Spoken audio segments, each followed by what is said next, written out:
Hi, everybody. My name is Vince. I'm with the Automotive Recyclers Association, and welcome to our ARA Member Training. We're going to walk through how you set up ARA University for the first time as an administrator, how you log on from your business, register your company, and then as the administrator, how you would go in and set up employee profiles and assign training. All right, so now you have just Kelly and Jennifer and I. And the first thing I want to do is I want to start at our homepage. What you would do is you go to the resource tabs, slide right on down to where it says ARA University. And then this is the landing page. You could also go directly to it from your web browser by just typing in arauniversity.org. So those are two ways that you can use to reach the university homepage. Now, if you've never visited the university, if you're a new member and this is your first time and you're trying to set up your company, well, what you want to do is you want to go right up here where it says enroll your company right there, and you want to click on that button.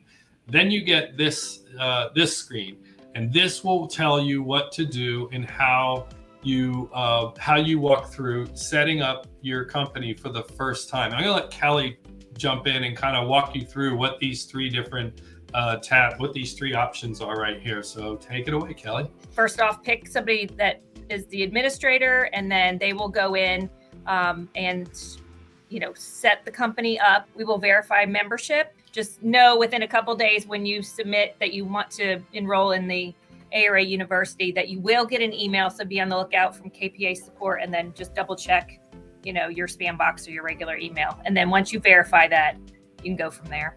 In the middle there where it says step-by-step guide, if you click there, I believe it'll download a PDF document, which pretty much has all the steps that we're going through with you right now and the screenshots. And so it's a very helpful document.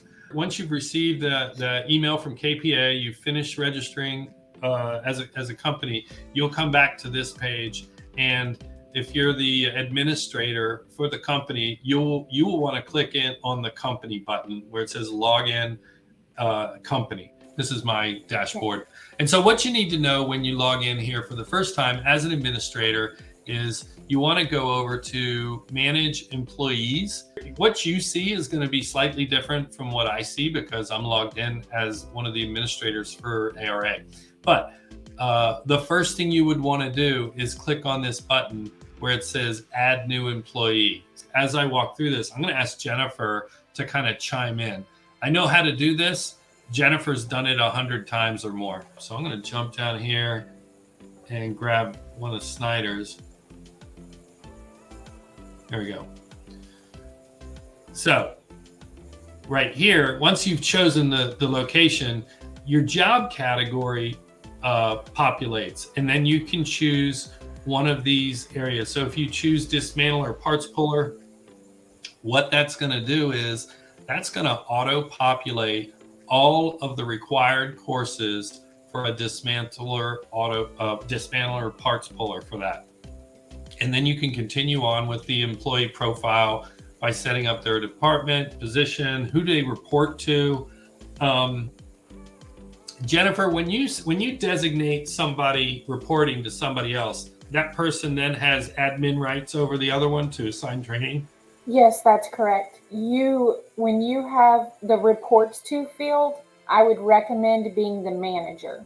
So within the KPA site, VeriSuite, you can create an employee as a manager, and then when you create the employees, you can point the employees to the manager by using the reports to function. So our dismantler manager would be Philip DeLeon. So that's who I would choose in that spot. And then he would be able to view that employee's classes and what they have completed or not completed.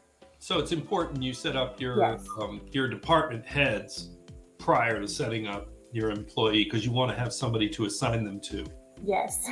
Once you set up the report, who do they report to? Then you come down here to the role and access box where you will assign the role to that employee, and based on the role you assign will determine how much access they have within the training database. So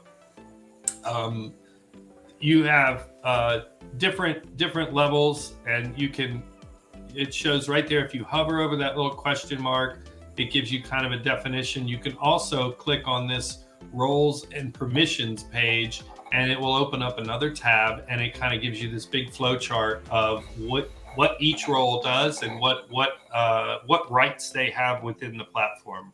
Right, Jennifer? Yes, sir, that is correct. So if we just use a training user, which is probably the most common one that you're going to use, what is the location access? We talked about this the other day, but I forgot how that works. So in my field, we don't use the location access. Okay. I basically just set up the user, what role I want them to have. So when my managers, I would choose the client admin because that gives them the access to be able to view their employees. But all employees are just training user because you don't want them to have those functions. I noticed when I switched to client admin, now it gives me all the locations. And again, because I'm logged in as ARA, it's showing if you were doing this, it would only show the Snyder's locations. Down at the bottom here, this is the last section I want to go over, and then I'm going to turn it over to Jennifer on assigning and how you can customize the training. In this section, the contact information and registration, plug in an email, whether it's work or personal for them. And then you want to plug in a cell phone number. And then what you want to do, directly to the right of that, you see the little bubbles where it says provide registration password resets to the employee by, and which function do you want to use? Would you like to send that to their work email, personal email, or cell phone? Here, we generally always choose the cell phone function, whether they have an email or not. And what will happen is it will send those password resets to that email or to that cell phone, so they can, finish the reset. You hit finish. They're going to get a notification to finish the registration. They will be sent a link.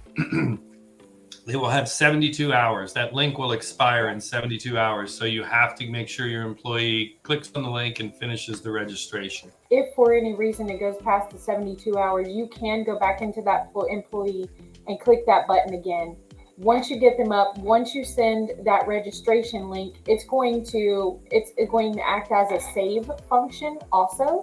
So just like anything else, when you have that save function, it closes the current window that you're using. So when it does that, you're going to come back to this screen where we are now, and you just simply click on Manage Employees once again, and then you'll type in the person's name. I'm going to choose a manager so you can see from a manager's role. So I'm going to type in Phil, or you can type in the whole name, Philip. Make sure that it's filtered by the location. So if you have 2 locations or 3 locations, make sure you have that chosen, and you will click the search bar right in the middle. Once you do that, you can clearly see to the right where it's green, it says registered with a check mark and active with a check mark. That means that this employee is a current active employee and they have already completed their registration. If you want to add classes, there's an action button. So that action button where you can go to edit the employee at any time you need to edit. Like say they switch departments, you're going to want to go in there and edit and put, okay, now this person is in sales and they report to the sales manager. So that's where you would go under edit employee. When you want to edit their trainings, it's the second item says edit training requirements. You will click that. Once you get into where you want to load your classes or just check to see what's optional or required, at the top in the middle, you can see 45 completed trainings, and I have that clicked for my filter. And you can see 0 incomplete trainings. I have that clicked for my filter. And you can also filter optional trainings anytime you want to. You can scroll down and just find the class you're looking for. For an example, the very first one says AC 609 training. To the very right, you can see that it's blue boxes. The blue box is clicked required. If you wanted to make this class optional, which I can go back and fix this, you can click optional to make that optional, and then it disappeared. So now to find that class, I would have to filter out my optional trainings, go back and say I made a mistake, and I would have to go back and find that class. So I would click the optional trainings to find it, and you can see at the top, AC 609, optional, and it told on me. So if I have anybody else that goes in here and does this too, it's going to tell on me and say that Jennifer set it to optional and what date she set it to. One of the things, Jennifer, I really like about this is that it tells you when they completed it. So Yes. you can actually scroll down a little bit and it'll show you when the person completed the course. And if it's a course that has an expiration date, it'll tell you, like the airbag explosive pretension or safety shows when they completed it and when it expires. Yes. So that's really good. And obviously you can see there, everybody can see, like there's a little thing there for the certificate. So as soon as they complete the course, they're provided a certificate, and then the certificate, they can print it off or it can live right here, and you can always pull it up if you need it. Yes, and you can view their history. If you click on their certificate button, it'll download a certificate for you. It can go to his manager, and his manager will get it and see that he completed it. Then you have your history button. So when you click on that history button, it's going to open a little box for you, and it's going to, tell you every time he's completed this course. Explain to everybody about starting and stopping. Oh, yes.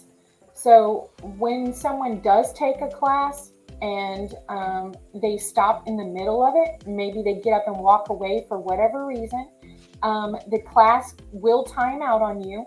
You may not see it on your side as the person taking the class, but in the background, KPA can see that. And so if you come back in here and you try to start the course again, you may get to a certain point where it hangs up on you, and then you will have to call and get help from your administrator. What happens is I will have to reach out to KPA, and they can go in the background, they can look at it and see that it timed out or they were stuck somewhere, and then they'll have to reset the course for that employee. And sometimes they will have to take it over again. Sometimes they can put it back to where that employee left off and then have them go in, and there will be a little retake button. You can't see one here right now, but it will be in this area where all these other buttons are.